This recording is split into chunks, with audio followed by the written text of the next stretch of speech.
the day he got 75 million votes on election day in 2020, I will guarantee you, ladies and gentlemen, 10 million more people have gotten on that Trump train.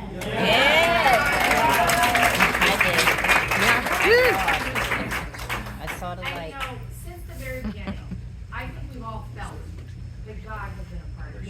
Yes. We used to hear it all the time on the campaign trail in 2016 that people would pray for us, they prayed for my father-in-law, and I truly believe that prayer works. It does. This is a fight right now, not between Republican, Democrat, left versus right. It's good versus evil. There is no way that this one man would still be standing, still be fighting, still be doing what he knows is right for the future of this country, if not for the Almighty.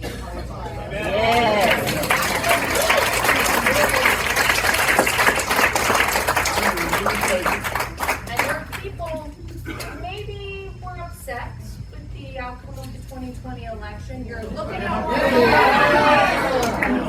Believe me, no one put more into that, more of their blood, sweat, and tears than those of us in our family.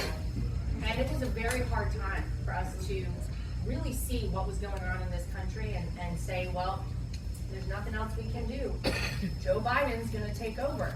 And it was a dark time for America, for a lot of people in this room. But sometimes things don't happen in our time. They happen in God's time. Yes. And I will tell you right now that I truly believe that we needed the past 3 years. We needed people to wake up. We needed people to see and understand what you get if you vote for people like Joe Biden. People are awake right now, ladies and gentlemen, and once you're awake, you're not going back to sleep. Okay? Woo! Yes.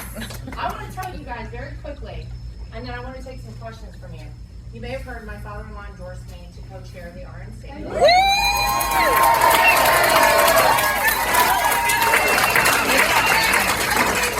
never imagined that I would do, but I also never imagined that America would be at this point. That we would really be so bad off and really need someone to ultimately come and save us. So I'm here to do whatever I can to ensure that we get this country back on track.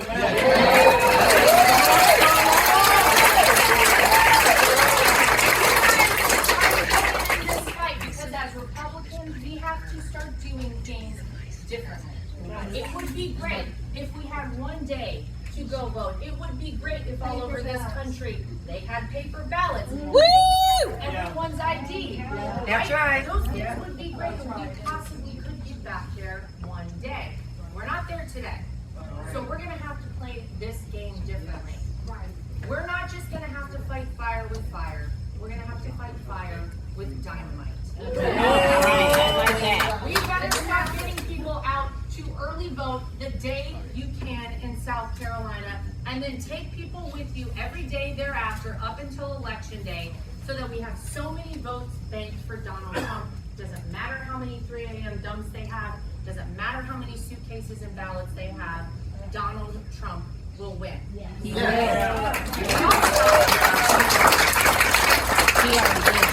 Gotta register voters at a historic pace. We have to legally ballot harvest everywhere we possibly can in this country. Because let me tell you, that's what they've been doing on the other side, whether it's legal or not. Cemeteries. Discussion. We will do it the legal way.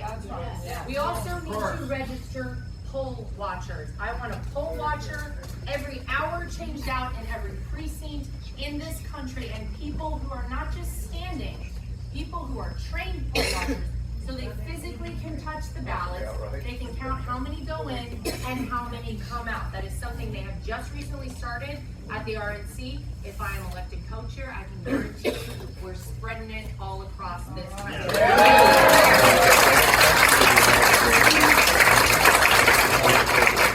And on top of that, I will ensure that every penny of every dollar goes to the causes that we, the people, care about.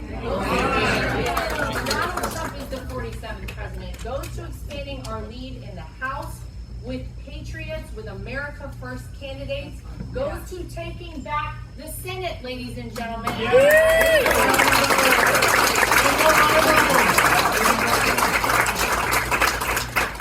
I know this is the team on the ground here. Is there anything I can answer you guys want to know? Yes, sir.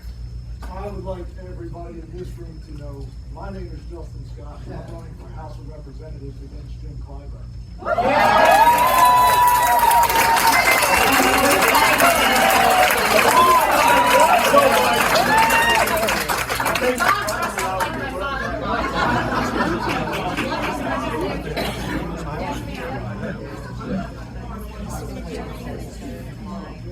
We got everybody in here.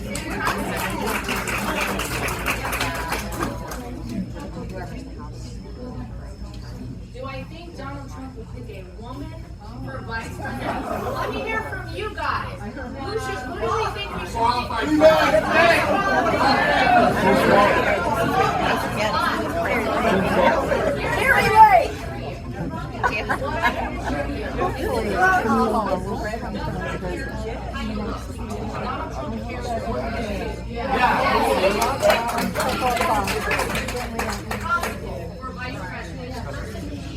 He said, I think last night in his town hall with Laura Ingraham, he said, I'm going to pick a person who I know is ready to become president and is the right fit for this country should that person need to step in. No identity politics on this side of the aisle. We go based on merit. We go based on